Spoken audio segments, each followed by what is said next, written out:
guys. This is my first video. My name's Helping Hand Will. I like to help out with information and whatnot. Today I'm going to be bringing you some information about a particular Jeep model. A 1992 Jeep Wrangler. It's my own car. I love it. You know, there's a lot of kids out there who's like, hey, what's the, miles per gallon? You know, what type of engine do you have? What type of engines do they make? Is it a fun ride? You know, is it a two-tone color seats or one-tone original, whatever, yada, yada, yada. So I'm going to give you some of the most wanted information out on the streets. For 1992s and pretty much actually all Jeeps, they didn't have a size engine no bigger than a V6. So if it's a V8, it's not an original Jeep engine, most likely. Alright, me personally, I have a Jeep 1992 Wrangler V4 inline. A V4 inline, it's not much of a big engine, but it gets the job done. And it's not as much a gas guzzler as a V6. It's still a gas guzzler. Trust me.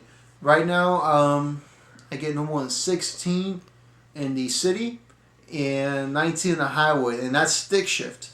Now, if I were to get me a V4 inline automatic, I'll be getting 15 city and 18 highway. Now, if I get me a V6, that's a little bit of a bigger engine, obviously, so it's got to require a little bit more gasoline to function. So that's got to get 14 highway. I'm sorry, 14 city and 17 highway. So what you might want to take into consideration when purchasing a Jeep is, do you have the money to be spending on gas? Because it's, believe it or not, it's a guzzler for such a small engine. Freaking one of these new Chevrolets, 2011 models with a smart engine. I just found out they get 20 city, 20 city and 30 highway, and it's a bigger engine, bigger car, bigger everything. So, however, if you do purchase it, you know, if you have the money for it, what you might want to know is you shouldn't want to pay no more than, I would say, in a good condition model, you don't need any work, which is unlikely. A good condition model, I would say no more than 5, and that's pretty high. That's in great condition.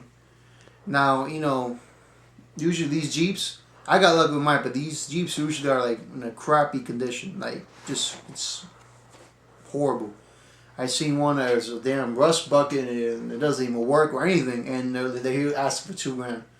But you can get yourself a pretty decent Jeep, you know, for about, I would say, $2,000. You gotta look for it, but it's definitely findable. You know, they're always out there in the street selling them, because they after years, like, for some reason, they get tired of owning a Jeep. So yeah, about $2,000. However, taking consideration, you know, $2,000. I mean, you're not gonna get a brand new 2011 Ford. You know, doesn't have any problems. You gotta put maybe about $1,000 work, like I did. I got mine for $2,000 personally, with nice mud tires. A lot of threading on them left. For $2,000, and also invested $1,000 in mechanic work. And with that, I stopped the oil leak. My AC worked. My lights work now completely, and my fuel sensor was out. It was a whole bunch of things that added up to $1,000.